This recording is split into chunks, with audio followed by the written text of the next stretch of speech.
I'm Sue from Aging Joyfully. And I'm Steve.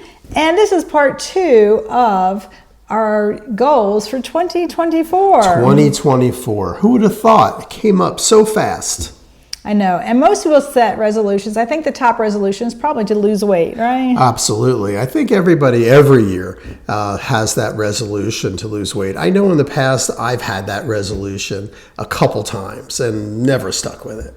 Well, we've changed our diet and lifestyle totally. Right. So that's not really one of our resolutions. But no, absolutely not. It's a lifestyle change. So what we want to focus on now is our financial goals. Yes, exactly. I mean, I'm not going to be working forever. And so our financial goals are extremely important. And of course, we've looked at them throughout our entire marriage, but with things coming up that we couldn't control, like the Great Recession and the pandemic, having children, moving, we never really made money on a house. We either broke even or lost on every single house. We moved for corporate jobs, and they often didn't pay 100% of the move. So we've been frugal most of our marriage, right? Yes, absolutely. Frugality helps quite a bit. I mean, some people call it cheap, some people call it frugal. We call it frugal, okay? Their definition between the two of them, there's a fine line between... And we made a video. You can look in our description for that link on frugal and cheap. Yes, and so we've been very frugal. And so we're basically... Well, you may think we've been frugal, but I mean, we can tighten up. We did make a mistake. So we were getting so many credit cards to get those free hotel rooms, right? And we got more credit cards than we could keep up with. It was just too confusing. And we missed a payment because actually we didn't know, because it was one of those things that was auto-billed that we didn't realize. I think that we have to explain first. So we like to pay credit cards off every month, okay, and don't carry a balance. But because of what Sue's talking about, offers that you get in the mail for points for hotel rooms and airline miles, we succumb to that because we want to travel. And, if you can travel without having to pay for airline flights or rooms, then hey, you take advantage of it. So we did, and we have a number of credit cards, and we have a very good credit score.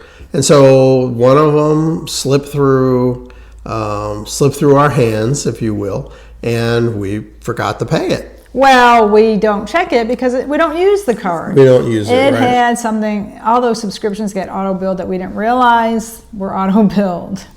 Exactly. And so we set up auto billing on a couple of subscriptions that, we weren't really watching. So anyway.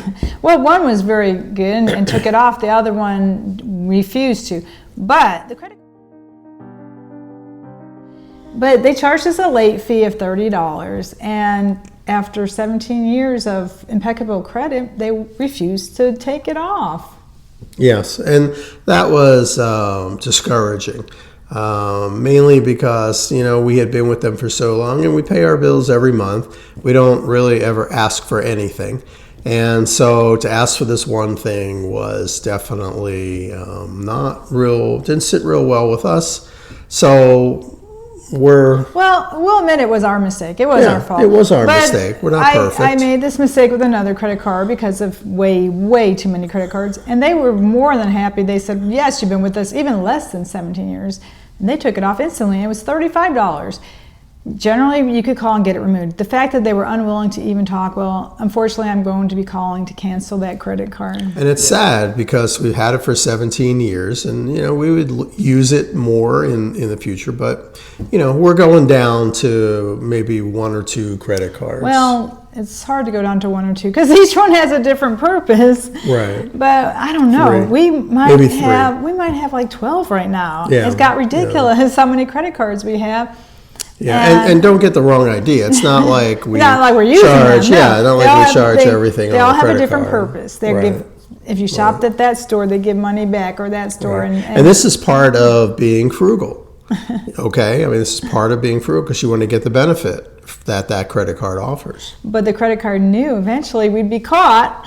they knew we'd be caught and we'd have that late fee. So right. They knew eventually that they would catch us in their web of payments. And that's why they offer all those points and things, yes. hoping that you will not pay your bill. And right. interest rates are like 24% on yes. credit card. I mean, we don't generally follow interest rates because we pay them off. But when I do check, I often see 23.99 on many of our credit cards. Yeah, some are 25, some are 27. So not on our credit cards. if we have a very good credit score, which keeps that down. But if we have an emergency, we take out a 401k or whatever, maybe get a personal loan. You should never use a credit card. I know a friend of mine once had no savings. This was years ago, and she said, well, we'll just put it on our credit card.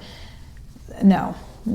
Yeah, the interest that's charged on that, especially if you get a cash advance, and everyone hopefully will know this, is that the interest starts compounding when you get that money out of an ATM machine or wherever.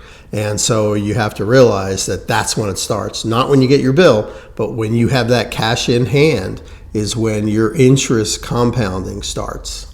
I remember when I was majoring in finance, I missed a question on the test that asked me, what is a credit card?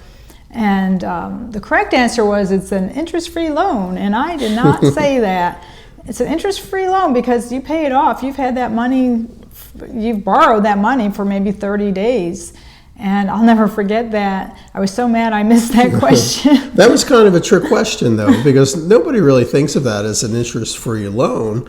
You don't think of it as a loan, actually. You think of it as a piece of plastic that you slide, and the restaurant or wherever will let you go. But it is a loan. It is a loan. Yes, it is. I didn't think of it. Very much a loan. And it's interest-free if you pay it in full each right, month. But if right. you don't, you've got credit shark interest rates. Yes, and it can really add up. So that meal that you had that was $100 and you didn't pay it off for 6 months now grows to like $150. And that's arbitrary. I'm making that up. But you get the idea. The interest keeps building on that credit card dinner you had. And the way they calculate it, I don't know. It's compounded. It's compounded. I think it's daily. compounded more than I think it's more than how they compound it for loans. I don't know. It's complicated. I just know that one time there was a mistake. I think it was when I first graduated college, and I don't think it was my mistake. And the interest was so high, I realized that day that I can never charge anything that I can't afford, because it was ridiculous how much the interest was on that small item. Yes, and if you ever read the pamphlet that comes with a credit card, it's typically the interest is built on your original balance before you pay a payment, and so it continues to build and build and build. Well, I think it's like daily average. It's a complicated formula that you can't even figure out. And it can be if you just keep any balance, it's going to do it on all the whatever. It's so. I just realized when I was young. See, I made that mistake. Somehow I got a charge. I think it was their mistake. I'm not sure, but I realized that day that I can never charge items I cannot afford. That's right. And so you have to think about it in that way. And so Sue has a unique way of tracking our credit card charges, and it has worked for how many years, 30 some years. And basically whenever you use a credit card, you treat it like a check. And so in a check registry, you minus that amount you charged on a credit card from whatever money you have in the bank that you're going to pay your credit card. And that way you have a running list of current charges from your credit card. And that way it's not a surprise when you get that credit card bill. I always thought that was such a simple method, and I would share it with everybody, but nobody would ever do it. And I realized as I was deducting, I was like, okay, we have to stop charging. We have no money in our checking account. We have to cover these. So that would keep us up to date as to how much money we had. And I still do that to this day. And if you're married and you share your money, a lot of people today don't share their money. It just keeps it in check because there's two of you spending. Now, if you don't combine your money, I think that's another issue, because we didn't initially combine our money in the beginning. And so when we took a trip together, we looked at the cost individually. We went to Arizona one year, and I said, "Oh, it's not that much. It's only costing me $350." I didn't think of us as a team. We were individuals, and when we looked at the team, well, now it's $700 for the team. Right. And so we were thinking about leaving some of the team members behind because of that extra cost, and we were kind of watch the team and make sure that some of the other members weren't. He's the other member. It was a two-member team. Two-member team. That's right. But that's when we realized that, hey, we've got to combine our money, because we have to look at our money as a total. It's one pot of money. We can't say we're individual people now. That's the big thing. I know today a lot of people don't combine their money. Right, and that could be okay if individually you're keeping up with your money and you're responsible for your money. Although if you're not responsible, you could tank the whole relationship. I think it's more than that. I think it's having joint goals, like buying a house, getting the house paid off, or buying a car and getting it paid off. It's not. It's one. We look at it as one pot of money. One pot of money with two people pulling out of that pot, and well, that's what's worked for us, because it is challenging when you don't know what the other person is doing, and they could be getting into debt. That's right. And what the other person's goals might be. I mean, you have to have aligned goals if you want this relationship to survive. We're just talking about our situation, what's worked for us. Maybe whatever works for you, that's fine. For us, we found that combining our money was the best to have it grow. Planning for retirement is better looking at all of your money. I knew we have a friend who said, and she's about our age, and she said she's working 2 jobs for her retirement. And I was like, well, where's your husband in this retirement? Is that going to be one of those great divorces? I mean, if you're planning for your retirement, but the husband's not in that picture, I didn't understand that. Spouse, partner, if you're not aligned on the same page, what are your goals? Your goals could be different, and that can tank a relationship. So in addition to looking at our credit cards and trying to whittle them down, we're looking at, Steve's worked a lot of different jobs, I've worked a few jobs, and we've contributed to retirement. None of them are significant, but there's a lot of different little accounts. They always tell you when you leave a job to take your retirement. Most people cash it in and spend it. We left it in those investments. But that's gotten confusing too, with a lot of different jobs through the years.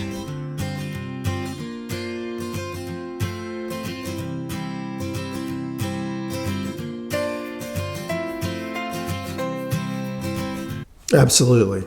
So we're in the process of combining those, rolling them over, and we're working on it. And when I did that, I did roll over one years ago, and of course there was another mistake. They didn't give me the paperwork. They have to give you the paperwork for your taxes, because they didn't give it. So then the IRS came after me looking for taxes, but I never received the money. It was rolled over, but that company did not give me the right paperwork. So when you do combine and roll over, you do have to get that paperwork to submit with your taxes. Right, because it should never leave the security. You should never have them cut a check to you, go to your bank, and then you put it into another. It should go from one security to another. That way you don't ever touch it, and there's no tax implication if you don't touch it. It's a complete rollover from one security to another. I know a lot of people only have, maybe they put everything in one account. Well, majoring in finance, they stressed in my head over and over, the basic rule of finance is never put all your eggs in one basket. So I actually liked having them spread out over different accounts, because if something failed, then that was less of a loss. Look at the people who invested with Bernie Madoff. They put everything with Bernie Madoff, and they were wealthy people, and now they're poor people. So that was drilled in my head the whole time I was getting my finance degree. So I like to leave them spread out, a little bit here, a little bit there. But that is getting confusing, especially when you reach the age of when you have to take your minimum distribution at 73. I think they're upping it to 73 next year. It's hard to do when you have multiple accounts. If you don't take the correct amount, it's huge penalties. So we want to get them down, but we don't want to get them down to one that is vulnerable. And the reason I don't believe in just one account is because Lehman Brothers, right? They failed after what was it, 200 years or something? Yeah, 100 and some years, yeah. The Lehman Brothers failed after 100 and something years, but no one ever thought they would fail. Well, who knows the future? Things in our lifetime, I mean, we didn't have the Great Depression, but we had the Great Recession. A lot of things failed. So we're kind of like the mindset of those people from the Depression, that we don't want to put everything into one account and lose everything in that one account. Right. The events in your lifetime do shape your thinking, especially when you get older. Because you want to protect your retirement as much as you can. That's the money you have to live on until you die. So, yes, we need to consolidate. We have a million emails for some reason. We've created a lot of different emails. I don't know why. So we want to, Steve's reaching one of those important ages. He's about to be 65, and that's the age where you look at Medicare. And because he's working, he doesn't have to take it. But we have to look at other issues, taking the free part, and if you do, you no longer can put in an HSA account. Also, once he's 65 in our state, well, in the county we live in. That's right, and so you need to look into that for your state and county that you live in and see what kind of reductions you can get when you turn 65. It's important, just like we were taking advantage of what credit cards offered, you need to take advantage of whatever your city, state, county offers when you turn 65.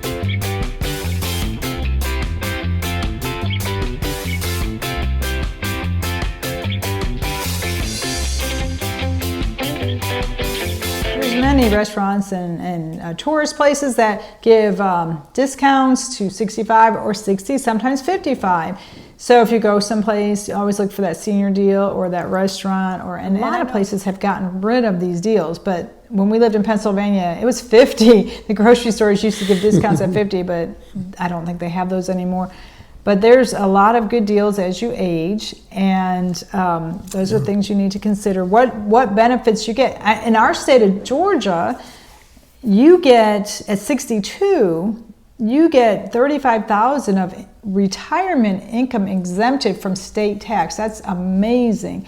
Now, you don't have to be retired to get that exemption, right? Right, exactly. So when you turn 62, you could get that exemption, and as Sue said, that's huge. Think about that. But how did we get that? So this is another little, or maybe big, I found it to be major. We started getting it, even though Steve is still working, because what we're doing is we're taking money out of Steve's IRAs, and the maximum, I believe, this year is $30,000 that you could put into a 401k at work. So, but the exemption is $35,000, but you're only allowed to put $30,000 in. Okay, I know it gets confusing.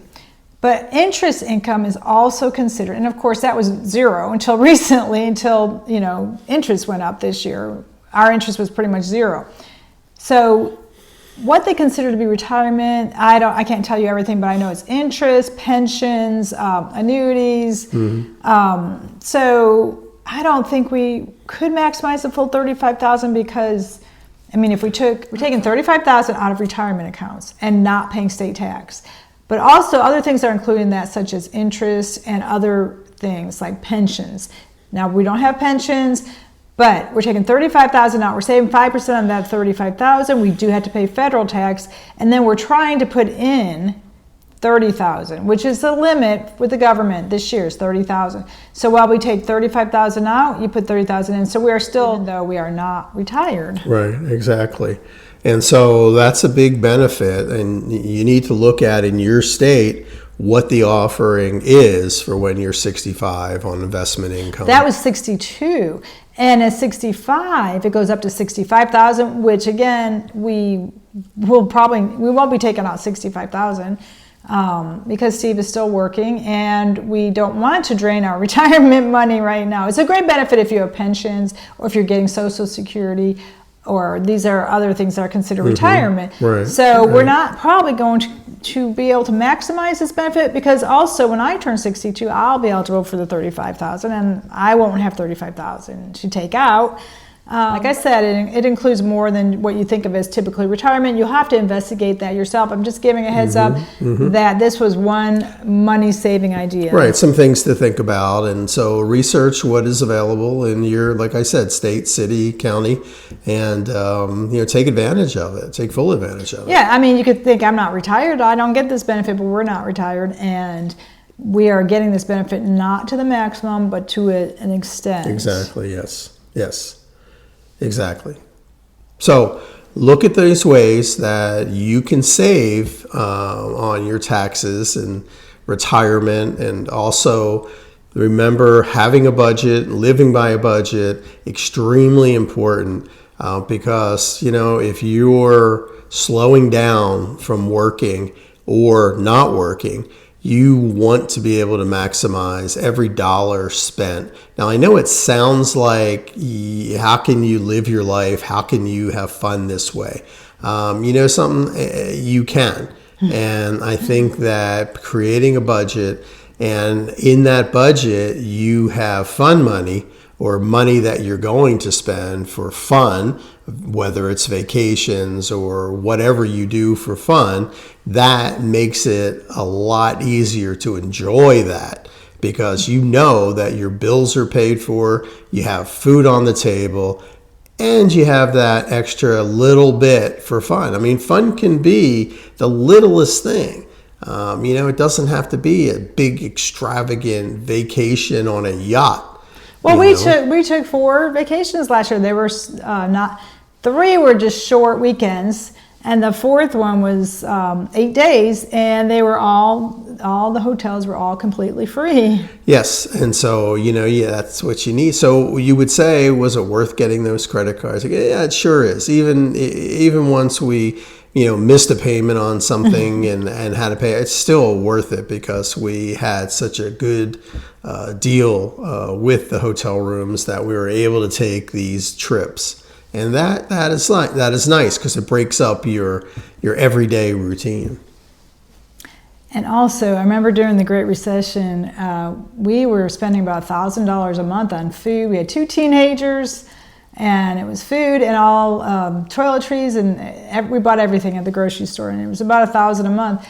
And I started couponing, and that's when the extreme couponing came in, and I got our bills down to $300. Wow, yeah. $300, and I would have so many bottles of shampoo and deodorant that I was able to sell them at garage sales and cover a good amount of that $300. Because the Great Recession hit us hard. It hit us hard. Yep. And because we had been frugal, we were able to use those skills and keep our house and keep our kids in the same school. And I mean, it was a really tough time, but because we were frugal and used those skills, we were able to stay in the same area. That's right. Extreme couponing really paid off at that time. I remember when I needed something, toothbrush, toothpaste, floss, or shampoo. I had hair back then. Then I'd go in the basement and pick out what I wanted. Where I organized it on shelves and baskets. And we had enough floss to last us 10 years. Yeah. 10 years of floss. Exactly. I think we still have some of that floss. Yeah. So, I mean, think of these things, especially if you have some time on your hands. We don't keep on anymore, because back then we had newspapers, and I put out Remember newspapers? I put out a message to our neighborhood. There was 200 houses, and I put out a message to everybody saying, if you don't use your coupons, let me get them. And I think 5 to 7 people responded. So Monday mornings, I'd go around, pick up 7 copies of the coupons. And so when people say I didn't work, it's a lot of work. Saving $700 a month. Mm-hmm. Well, it's a lot of work to be at home and manage a household. It definitely is. Believe it or not, it does take a lot, and that's why Sue's title was family manager, because it took a lot to manage the family. Well, I think that sadly, it just hasn't been respected. If our country had continued to focus on proper diet, when Steve shows me these videos from the 50s and 60s, how a housewife organized her kitchen and how the drawers were made for flour and sugar, and how they made sure these meals were all so healthy, and the kids were healthy, and they were smarter. I've seen IQs have been coming down. Right. And a lot of the processed foods that people eat causes that. And believe it or not, a lot of the foods that are in the supermarket are so horrible for you. Look at the ingredients. Look at the amount of sodium and sugar, corn syrup that are in products. And that's what's causing obesity. I had heard that Americans weigh more now than ever. And diabetes is on the rise. It's skyrocketing. And it's from a lot of the foods that people eat. And you have to come to that realization that if you're getting it as a convenience, there's going to be a lot of repercussions with that box of food that is convenient. Well, I think it said that it's going to be 1 in 2 pretty soon. 1 in 2 Americans will be obese in the next couple of years. And that's big. I mean, that is big. And so, you got to think about it. We support farm to table. And we've made our mistakes. We've made our mistakes. Yeah, no, we're not perfect, and we still keep making and that's mistakes. That's how we've learned. Those coupons were all pretty much for Yeah, processed. exactly. They're all processed food. There wasn't coupons for good. No. You never get coupons for fruit, vegetables, grass-fed beef, or farm-raised chicken. You never get coupons for the good stuff. But you get coupons for a lot of the processed, whatever the food companies want you to buy is what, of course, you have coupons for. The cheaper the food, cheaper the cost of food, the more of a hazard it can be for your health. And we're not saying that women should necessarily stay home, or a woman or a man or anyone. I would have loved to have worked part-time the entire time, but it was like all or none. You couldn't get a part-time professional job. You had to work 40, 50 hours a week or none. And so I miss working outside the home through the years, but we relocated so many times that was challenging. But that's why I've always found different interests and did what I could do. You do what you can do. So we're not saying any lifestyle is better. Again, we're giving our viewpoint and our perspective. This is all totally our viewpoint from life and living, and this is not something that we're saying you should follow. I mean, I see that fewer and fewer millennials are having children. With having children is tough. With the cost of daycare, families are falling apart, basically. Families are falling apart, families are moving away, you're not having that support. And we didn't have the support when our children were born because my mother was sick at the time. So we didn't have that support of having a grandma who could watch our child so I can go back to work. I was actually helping my mother through her illness. When our son was born, we were actually helping her. She was sick, so there was no one to help us raise our child, watch our child, do what I did for our grandson for 2 years. I would have loved to have had that, but there was 8 kids in my family. We all lived different places, and you do what you have to do. And I don't want to judge, just like I was judged. I don't want to judge people who made decisions different than my decisions. Right. People are people, and you're going to make decisions with the knowledge that you have. And, that's all well and good. And, I mean, everybody is trying to do the best thing is the way I look at it. Is that I trust individuals that everyone is trying to do the best that they can and live within, their means. And as long as you do that, I mean, that's good. Okay, so again, we're just talking about our life and getting a different perspective, perhaps, that maybe our life is different, probably is different than your life. We've always been different than most people, haven't we, Steve? Exactly, yes, exactly. So it's a different way of looking at things. We're going to review our money, try and get it back in shape. Well, it's in pretty good shape, but we're trying to set those financial goals instead of those diet goals for 2024, right? That's right. We've been wrapped up in the diet goals, and we've come a long way from what we did way before, and now it's time to focus on finance. So we hope you've enjoyed this video. Please, if you have a minute, comment below what you're doing for your finances. I know today is such a tough world, but they say interest rates are down, stocks are up. They're saying what? That the economy's getting to be in the best shape it's been in a Yeah, while. in a number of years. Yep. Right. So hopefully food prices will come down, gas has come down, and people seem to be spending more, aren't they? Yeah, they sure are. We have the best unemployment rates ever, and the stock market seems to be rising. Now that I've said that, it'll probably fall in the next couple of days. But things seem to be doing very well in this country. Yeah, that's great. People, hopefully they're saving too while they're spending more. I mean, wages are up, right? A great deal. Mm-hmm. Yes, So- they seem to be. You know, the only thing that we can't control is healthcare costs, which keep rising. I call that the wild card. Yeah, that's The right. wild card. You have no That's idea what it right. costs till after they do the procedure. Yeah, there's no list of prices from column A or column B. It's just whatever you need done, then you get the bill. What a great business. And when you ask, they always make me feel like I'm the cheapest person in the world. Like, how That's right. dare Yeah. you Yeah. ask how much is this going to cost? What an incredible business model.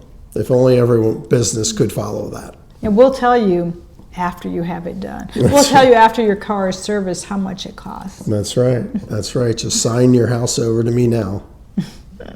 We're not bitter or anything about healthcare, are we? Absolutely not. Until we see you again. Take it easy.